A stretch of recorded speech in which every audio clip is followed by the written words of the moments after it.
in the framework of the Sustainable Development Goals and report to that. On that. Today, I don't want to take long with this introduction. You may find more information in the website of the Global Parliamentarians Forum, as well as in EvalPartners. Today, I will have the pleasure to introduce you to our keynote speaker and our discussant. Our keynote speaker this morning or this afternoon or this evening, depending on where you are, is Honorary Ananda Prasad Pokharel. He is from Nepal, and Honorary Ananda Prasad Pokharel is the elected member of the Legislature of Parliament of Nepal from Dolakha district. He is also currently serving as the Cabinet Minister for Culture, Tourism and Civil Aviation. Before holding the minister position, he was member in the Agriculture and Water Committee of the Parliament.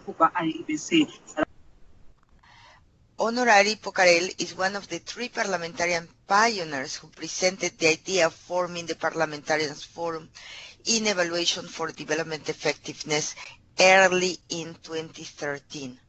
Thereafter, he has been actively engaged in promoting this idea globally as well as nationally, including establishing the Global Parliamentarians Forum and National Parliamentarians Forum on Development Policy in Nepal. He was one of the key players to make the Global Week 2015 success in Kathmandu.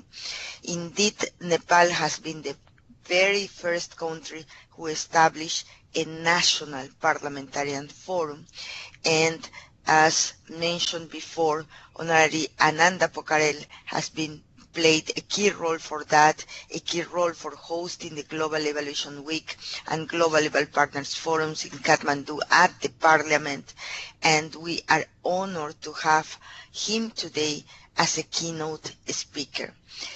Honorary Ananda Pokharel, it is my pleasure to welcome you to this webinar, and I would like to give you the floor to talk about your experience in promoting national and the Global Evaluation Forum in Nepal, and to share with us what has been done so far to achieve the goal of having the Parliament engage in national evaluation system.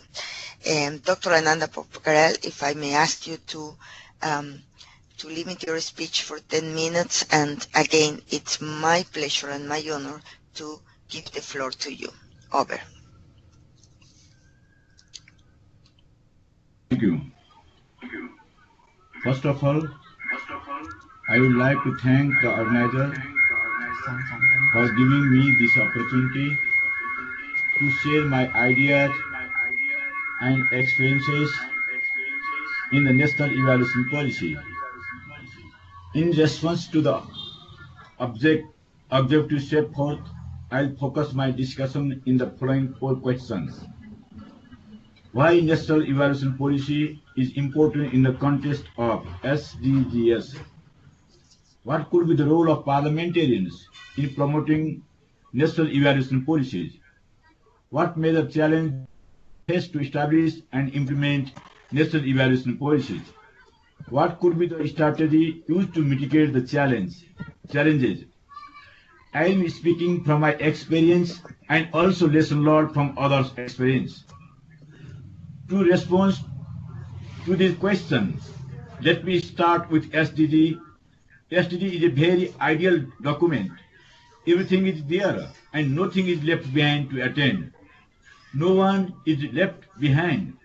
This is a kind of dream document in the language of appreciative inquiry, which is achievable if full energy of all stakeholders is synergetic placed in order. Full achievement of all 17 goals and 169 indicators is a challenging task, and we need to do the things differently to translate their challenging task into reality. One of the things that we should do differently is to continuously review, reflect, refine, and implement. This is where I see the role of evaluation. It is not only that we need to do things differently in implementation, but also in evaluating the SDGs. As the SDG goals, indicators and targets are complicated, complex and dynamic. We may need new ways of doing evaluation as a conventional evaluation method and approaches may not be adequate to address these. Our national evaluation policy should be formulated keeping this into consideration. With this little context, let me now directly go to the importance of national evaluation policy. To do the things differently in evaluation in the context of SDGs, we need to have national evaluation policy to set the evaluation norms and standards, establish evaluation mechanism and systems, carry out independent evaluation, assure the accountability on evaluation criteria, relevance, efficiency, effectiveness, impact, and sustainability, guide national evaluation capacity development, make evaluation a mandatory component of national development, ensure effective use of resources, provide guidance for government as well as civil society intervention,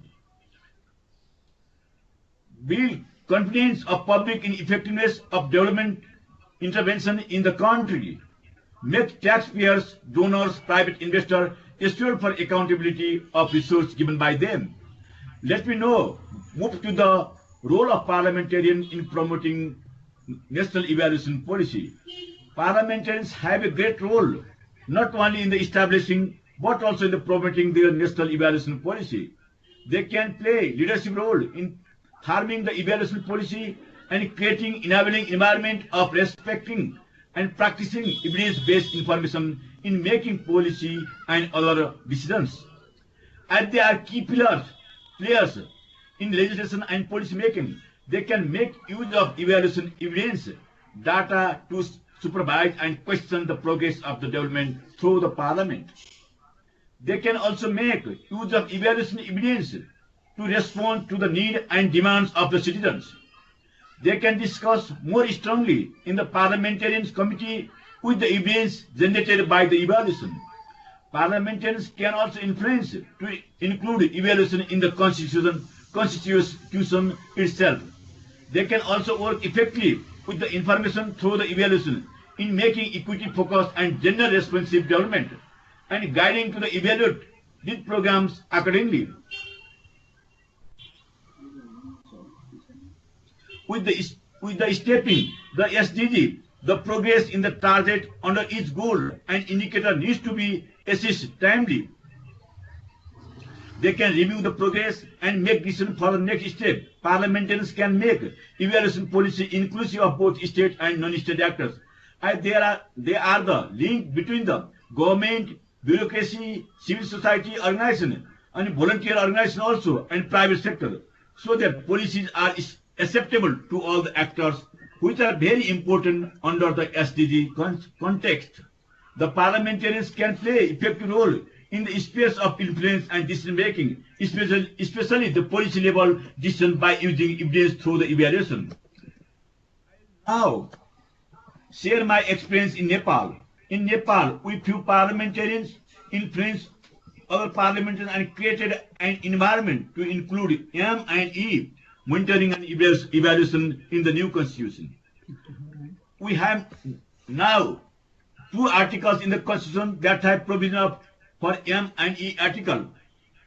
And likewise, we are creating the environment to support M and E bill in the parliament once it is tabled. Since the proposed M and bill is general, we are suggesting informally to the government to make it equity focused, gender responsive and inclusive by involving other stakeholders of evaluating, including BOPs, academia, civil society, private sector. As a parliamentarian, we are closely working with BOPs, UN and government and are trying to build national capacity in the context of EVAL SDG. For example, we are a part of EVAL SDG workshop to be organized next month in Kathmandu as a part of developing national evaluation capacity in the SDG context. We are working together, BOPS, UN and others to develop a 5-year national evaluation action plan along the line of EVAL Agenda 2016 to 2020. We are supporting BOP to develop evaluation methodology that is both equity focused and gender responsive. We are also supporting them to launch and maintain national evaluation repository. Now I would like to move to the challenge in establishing and implementing national evaluation policy. You can see that the challenges are given separately for establishment and implementation. First, let me run through the major challenge to establish national evaluation policy. Convincing stakeholders, especially the parliamentarians, and evaluation policy is necessary. Difficult to make them understanding that policies are different from the guidelines, framework, and formats. Difficult to make them understand in the difference and relationship between monitoring and evaluation. Make acceptable evaluation policy to all stakeholders. Establishing partnership between the government and other actors in the evaluation, as government generally think policy as controlling device of the government to other stakeholders. More difficult to convince government and other regarding equity focus and gender responsive evaluation policy. Not only establishing, there are equally noticeable challenge in implementation of evaluation policy, as the policy are not mandatory in most of the cases. Agency who do not see the importance of evaluation do not implement the policy, so not getting policy implemented is a high chance. Even when they are implemented, they are not truly implemented. Most rhetoric, capacity, commitment, attitude, enabling environment, and budget are the limiting factors. Keeping the record on policy implementation is also a challenge. Management response plan of evaluation are rarely made. I have to jot down some strategy to mitigate the challenge, and they come from Nepal experience. Mitigation strategy. Formation of Parliamentarian Forum on evaluation and involving parliamentarians from all parliamentary parties, involving them from the very beginning in our process. Building a capacity of parliamentarians in the use of evidence in decision making and increasing understanding on difference between monitoring and evaluation. Encouraging parliamentarians to take part in the evaluation events by both state and non-state actors. Join hands with the government and BOPS and other stakeholders for activities towards building national evaluation capacity and organizing national and international evaluation events. Involving evaluation experts from different stakeholders, groups in the designing and implementing evaluation policies. Influencing bilateral and multilateral agencies to support for inclusive policy formulation and implementation in the project supported by them. Engagement with both state and non-state actors like BOPs, academia, civil society, and government, providing direction for equity focus and gender responsive evaluation. Formulation of Evaluation Act bill to make evaluation policy implementation mandatory, where appropriate lobby for evaluation recognized in the constitution of the state. Build network with the parliamentarian evaluation firms and share lessons from each other.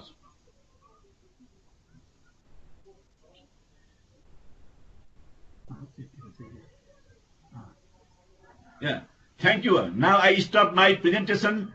Thanks for giving this chance again. Thanks to you, Honorary Ananda Pokharel. This was an impressive and exemplary presentation because you highlighted what Nepal has. First, you started by saying what should be the role of parliamentarians in evaluation, and there you started sharing with us the progress so far made by Nepal in terms of changing the constitution and preparing a bill, and many other aspects that you have highlighted in terms of progress in Nepal to make sure that monitoring and evaluation, as you rightly mentioned, are mainstreamed, and how these changes can also be linked to generating evidence, credible evidence that can serve to report on the SDGs agenda. I'm sure that this is a very important topic that other parliamentarians will and other countries will learn about. We will give time to the discussion after, and before that, let me introduce Dr. Barbara Rosenstein, who will be the discussant today. As the slide says, we will have an expert view. Barbara is the chair of the Israeli Association for Program Evaluation, and she has a wealth of experience in managing evaluations, in conducting evaluations, in promoting evaluation in her country and beyond, including norms and standards. Probably the highlight of her CV, a recent highlight of her CV, is that she is the author of the mapping of the status of national evaluation policies, first and second edition. You have the link there. The mapping is an exercise that was commissioned by the South Asian Parliamentarians Forum and EvalPartners, with the idea to have information of which countries in the world have national evaluation policies or frameworks, of which kind and which ones don't have or are in the process of developing it.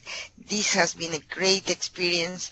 It has been a great contribution for the world, for EvalPartners, for the Global Parliamentarians Forum.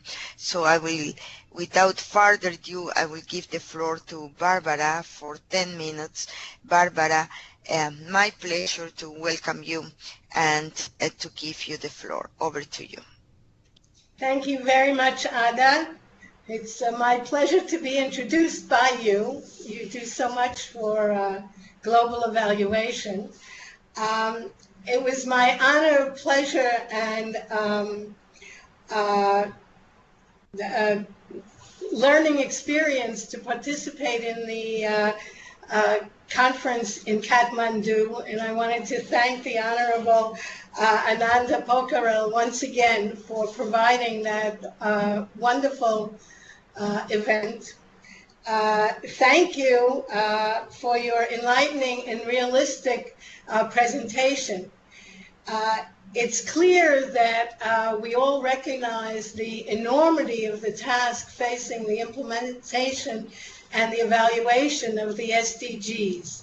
The goals and targets are admirable, yet extremely ambitious, as you well noted.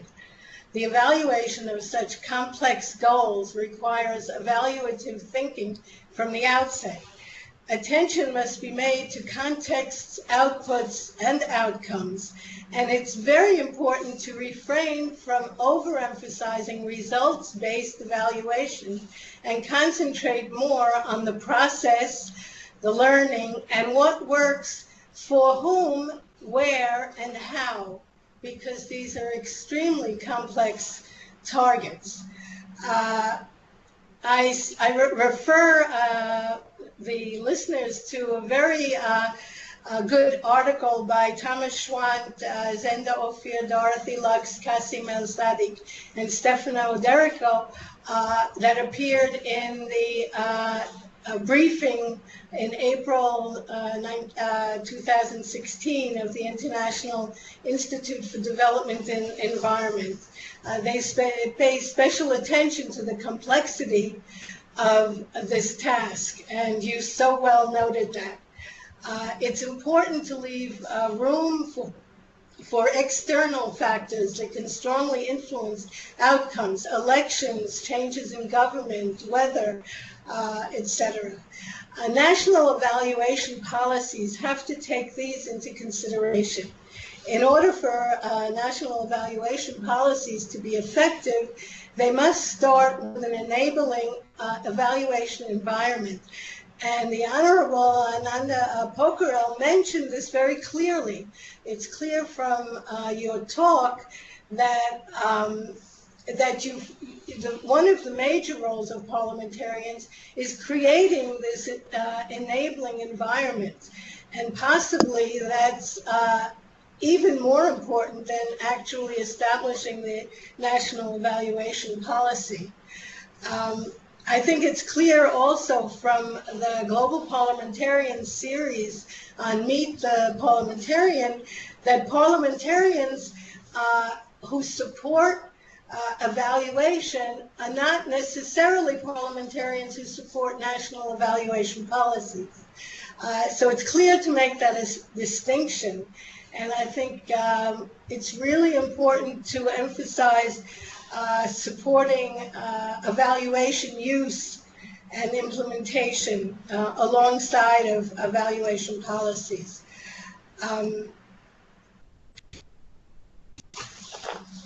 Excuse me.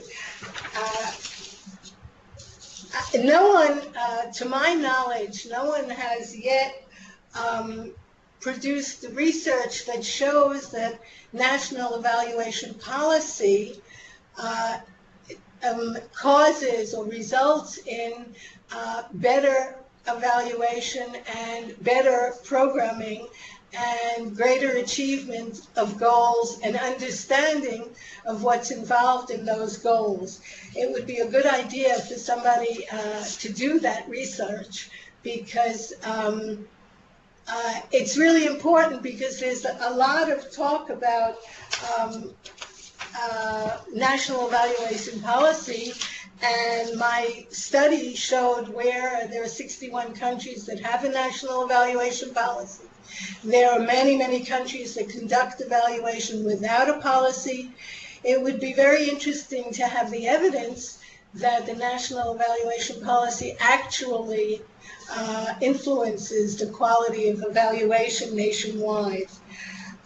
The challenges that were so well mentioned by the Honorable Ananda Pokharel are great.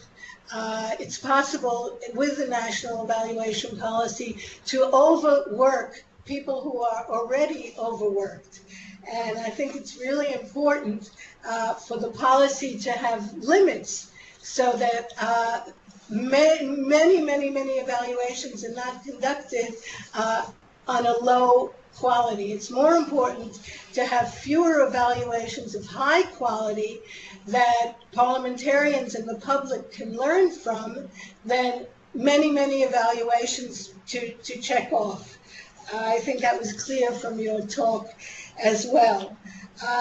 You also mentioned the issue of capacity building, and it's important to have capacity building on a parliamentary scale, on a practitioner scale, and on a commissioner scale, so that people understand the value of evaluation. Unfortunately, in many places, evaluation has a bad name because it's looked upon as inspection rather than as a key to creating knowledge and learning, so that better policies can be carried through.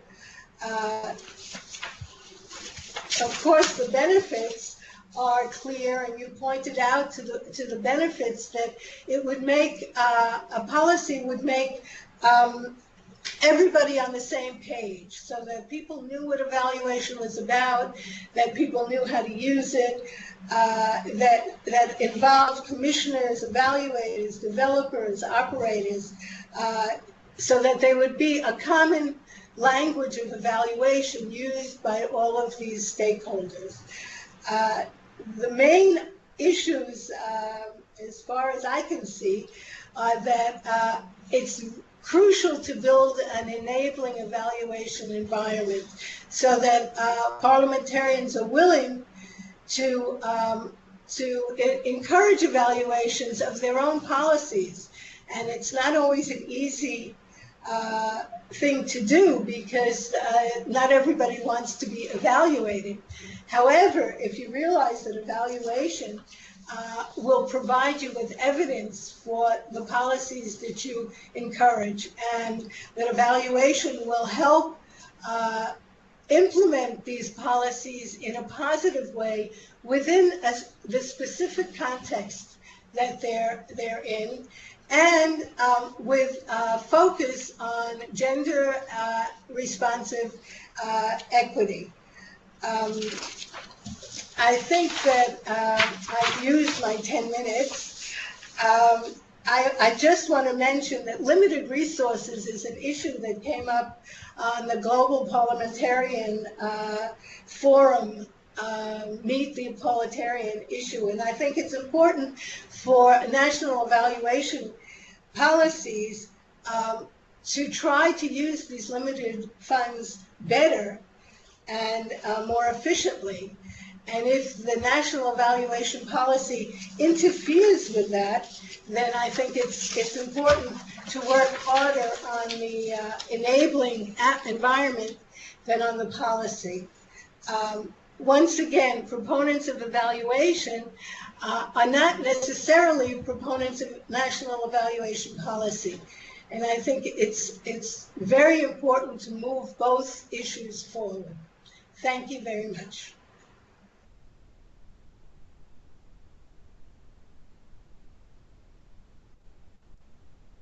Hello. I don't hear anything. Barbara? Yes. Do you hear me? Yes, I hear Hello. you. Yes. Hello. Yes, I think Ada joining us. Ada, do you hear us? Yes, I can hear you. I was saying thank you very much, Barbara, for that insightful speech with comments. I already see that the chat room is full of questions and comments. It was very, very good to have a broader picture of what's coming on, what are the views of Barbara due to her knowledge of what's going on throughout the world. I have the pleasure to announce that Ziad Musa, the president of the International Organization of Cooperation in Evaluation, IOEC, and co-chair of the EvalPartners, which is the umbrella of the Global Parliamentarians Forum. It's a global partnership where the Global Parliamentarians Forums belong to, has joined us finally after sorting out some technical issues, so he will be giving us the closing remarks. We have about 20 minutes for questions and answers, and we would like to go straight ahead to the questions and answers. First, Honorable Ananda Pokharel, there are some questions for you in the chat. Let me highlight the first 2 or 3 that you may wish to start with. There is a question saying whether the national policy that you have mentioned in Nepal is inclusive of monitoring and evaluation of the SDGs. There is another question saying whether evaluations have been conducted or will be done. So translating it, is there an evaluation agenda? So Nepal has already set up a plan for conducting evaluations, and what are those evaluations about? And there is a question from Acela asking whether you think that the example of Nepal can be shared with other countries, and what would be the value of sharing, what would be the value added in terms of your view, in terms of development evaluation agenda. Over to you, Honorable Pokharel. Madam Aga, raising the good question from different respondents. Yeah, as you mentioned, we we incorporate some few articles in the Constitution. After declaration of Constitution, we are now this is the phase of the implementation of Constitution and making the you are the people and government level and other things and make them used to implement this agenda. So this is we are in this phase. Then we are drafting new laws, new bills. Then the bills will be the inclusive and gender responsive. We are trying to make it equity focused and gender responsive. The bill will carry our objective and principle in the field level and equity focused and gender responsive. Then we are working together with volunteer organizations, government partners, and international agencies also to make it friendly for the peoples and project also and evaluator also. Then we are we are engaged for the formulation of laws and other things, and we are trying to convince to the other parliamentarians. Then we are changing so many articles and other agenda to make it more people friendly and equity focused and gender responsive.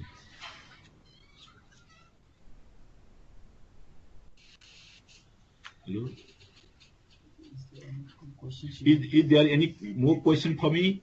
Yes, Honorable Ananda Pokharel, there were two more questions, whether the national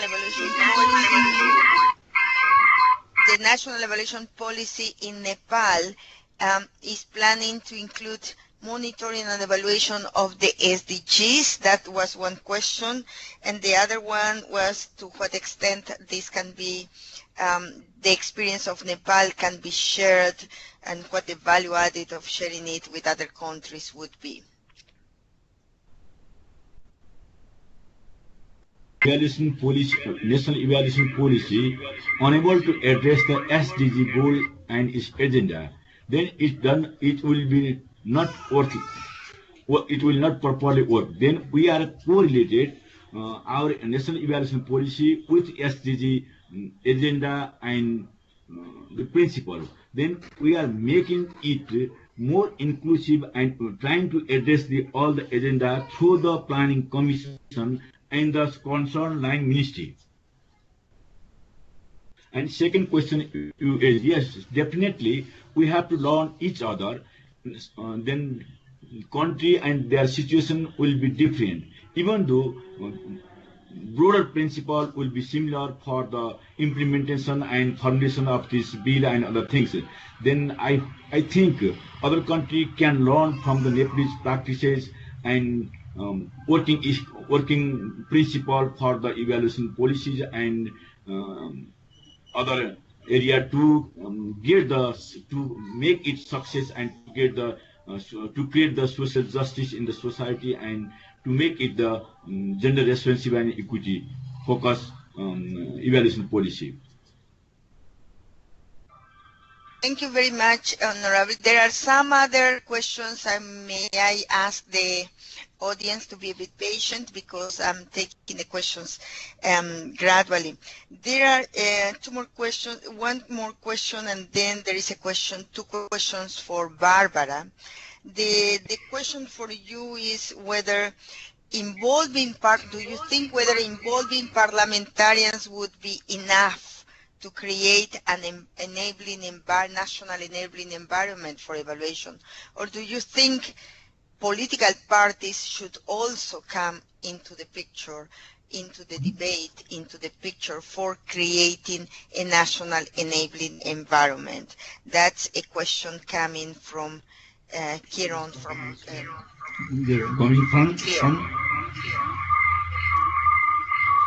Coming from who? It's a question coming from a person from Clear Africa. I see. You see, our planning commission is preparing bills, and we are also involved to make it people friendly, evaluator friendly. If planning commission is not ready to accept our idea, then we'll we have already National Parliamentarian Forum for Evaluation. Then we are talking about how to make it evaluation friendly, equity focused, and gender responsive evaluation policy. If they reluctant to reform it, then we'll put the amendment this bill. Then through the amendment, we'll be able to change its articles and agenda. For this, we are we should have to call the parliamentary party chief whips and other president of the certain concerning committee. Say for example, governance committee. Then governance committee and political party chief whip will work together to make it more positive and evaluation friendly policy. I hope we'll able to make it very friendly to the evaluation, and it will help to create a social justice, and will make it people responsive and equity focused and gender responsive through the amendment of this bill. Thank you very much, Barbara. Barbara, there are Yes. some questions for you, and one is well, actually one is for the two of you, but I would like probably to share this. How can we ensure that evaluation policies are learning based and socially transformative? That is one of the questions that have been raised, and if you can kindly address that question. Okay, I love the question. I think it's really, really important, and it seems to me that the only way to include that would be to include it in a national evaluation policy as part of the policy, as part of the definition of evaluation and evaluation use. And I think if you incorporate it in the policy, then it will be a step forward in having it come to fruition. Estella asked me a question here. Do I know of any other national evaluation policies since the last update? I don't know of any, but I know that in the series on parliamentarians, the parliamentarian from Tunisia said that they were introducing a bill or a law. I don't know any particularly, and I don't know anything specific about including gender and equity and gender responsiveness in the policy. I would say that a good policy would by definition include equity and gender responsiveness.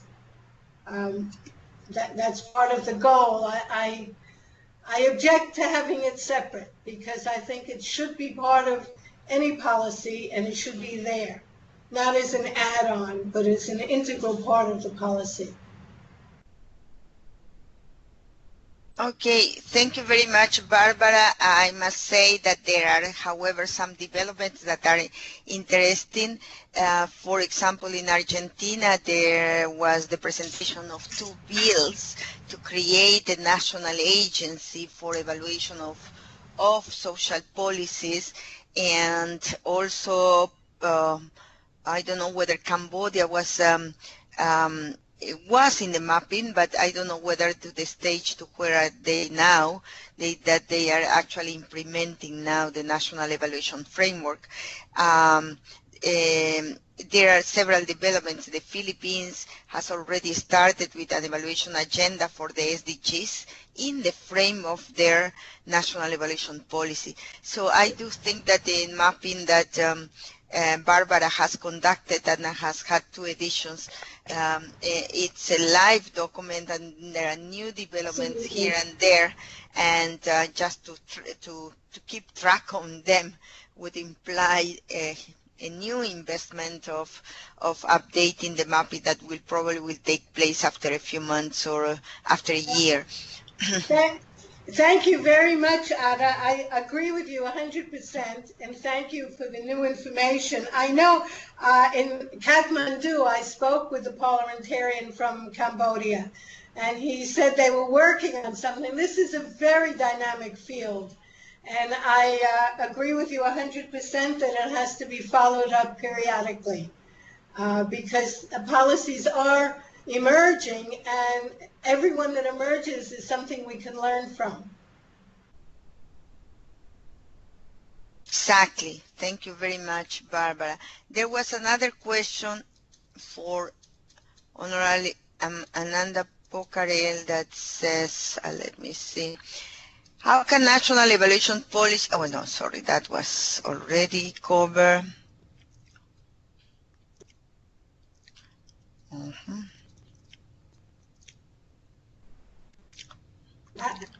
There is a question from Malika for Honorable Pokharel. This is, how far have you achieved capacity building of parliamentarians which you have pioneered enthusiastically?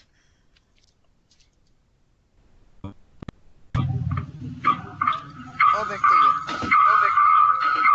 Yeah. Can you repeat this question? It's a question from our dear and enthusiastic colleague Malika from Sri Lanka asking, she says, Honorable Pokharel, how far have you achieved capacity building of parliamentarians which you have pioneered enthusiastically?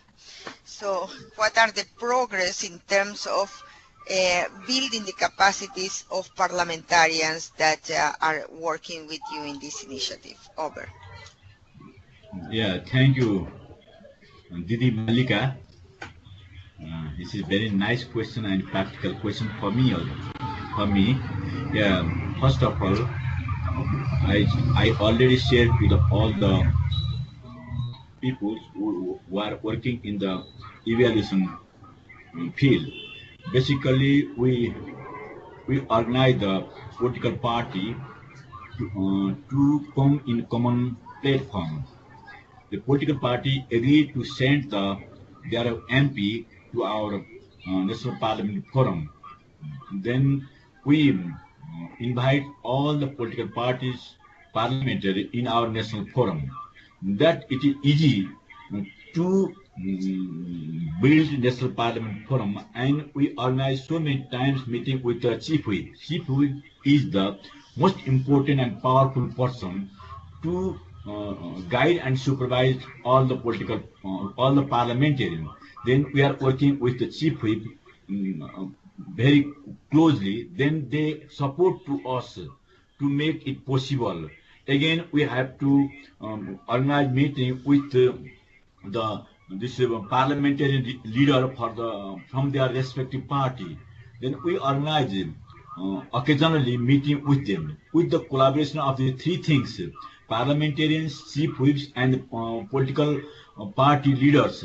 It makes possible to get this achievement through our dialogue and through our convincing and through empowering. Then in this time, we are working together with the BOPs to support from their intellectual capacity to translate this evaluation policy and agenda in the parliament. And also the BOP's leaders are very good and they are working very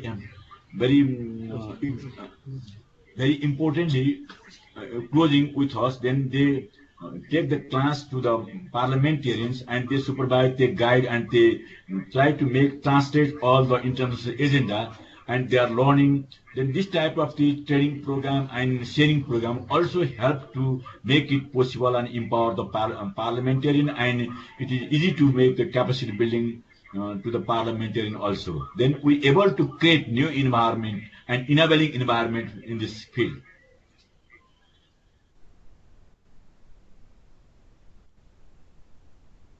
Hello?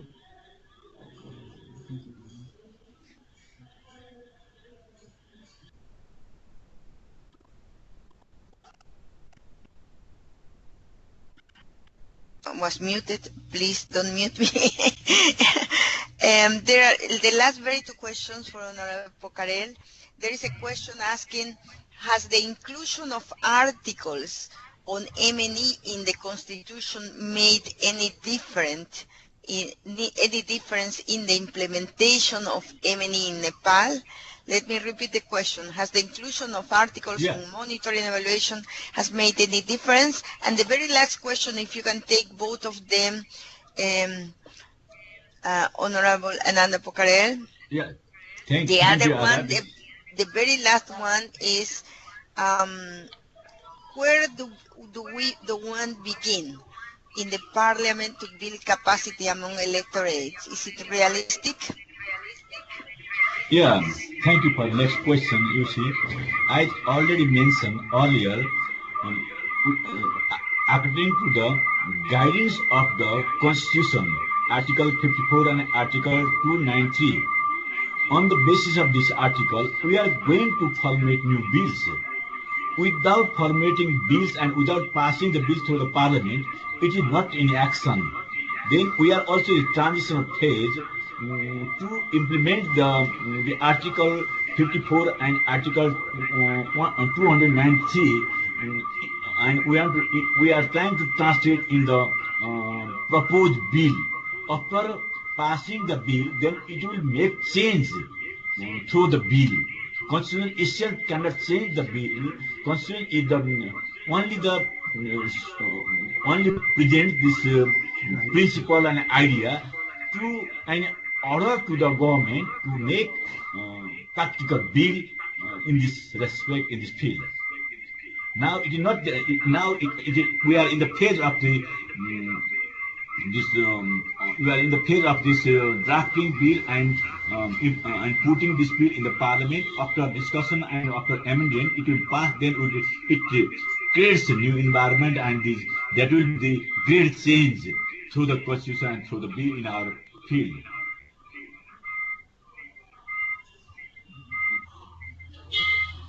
Okay, thank you very, very much. We have just a few minutes left. Let me see. More user-friendly to the tune. Thank you, Adoka. Let me read the very last comment. I will need to draw. Okay, no problem. I think we have. Okay, there were comments there, but are related more to the technological aspects. I think we have very few minutes to go, and unless there is any burning question, I would like to give the floor for 1 minute to Barbara for any final remark, and then we will go directly to the closing. Barbara, any final remark from your end? Over to you.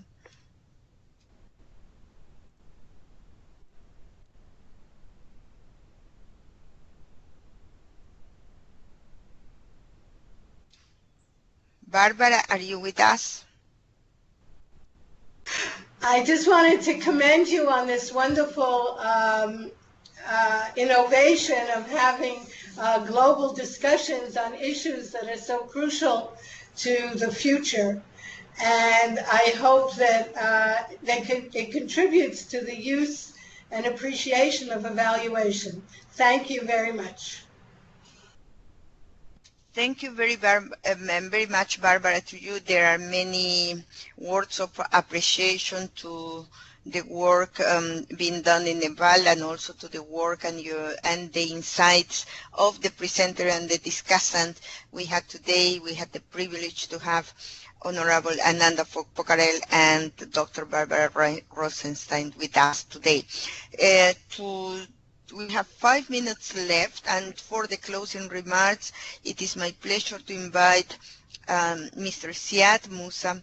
As I mentioned before, he is the president of the International Organization for Cooperation in Evaluation, IOCE, and the co-chair of the EvalPartners Global Partnership. Siad, welcome, and the floor is yours. Over. Thank you, Alda. Thank you, colleagues. Can you hear me? I'm just new to this tool, so yes, loud and clear. Over. Awesome, awesome, excellent. So first, a very big thank you to Honorable Pokharel, to Barbara for this very insightful discussion. Also to Katarina and Isa, who have been working hard to get this through. Also Ada, Asela, Celeste, and all the IOC and EvalPartners colleagues. I've been listening with great interest to what is going on, and I think the question that can be articulated out of the discussions is how can we ensure that evaluation policies do not remain an empty shell, in the sense that we can have the best policy, but the practice would remain somehow different. And I think that throughout the discussion, we've heard a lot of tips. We've heard that breaking down the silo between the parliamentarians on one hand and evaluation civil society, the VOPEs on the other, is a key milestone. We've also heard about the use, but obviously we cannot use a product that we don't know. The first things when you buy something new is you read the manual on how you use it, and two, you start to use it gradually and incrementally, so that after a certain time you perfectly master the tool. And I think this is one of the dilemmas faced by the evaluation. So far, there are good evaluations being done. There are significant efforts done for the policy. There are people of goodwill, like Honorable Pokharel and like all the parliamentarians who are engaged with us in this effort, but a lot still remains on how we get other stakeholders involved and how we can put things into action. An example to what I'm saying is the evaluation of the SDGs. Now everybody talks about the SDGs, about no one left behind, etc., etc., etc. But are we evaluating the SDGs to feel good, or we're evaluating the SDGs to engage in a social transformation process? And if we are evaluating the SDGs to engage in a social transformation process, what are the tools and the mechanisms that are embedded in the evaluation itself, and the follow-up mechanisms that will allow this process to be continuous and not a one-time event? So I think we had a lot of very insightful discussions in this webinar, but also I've seen the recording of the previous webinar. All of them rock, and all of them, are steps in the right direction. I just want to comment on one of the questions that emerged on the incorporation of gender and equity. And just to say that within the framework of EvalPartners, we have launched, and I think, and correct me if I'm wrong, Asela, and something like 10 to 12 countries, a process, a hand-holding process, through which we look at what is being applied within the evaluation of the SDGs, and we also try to push forward this equity and gender dimension, where I fully agree with Barbara,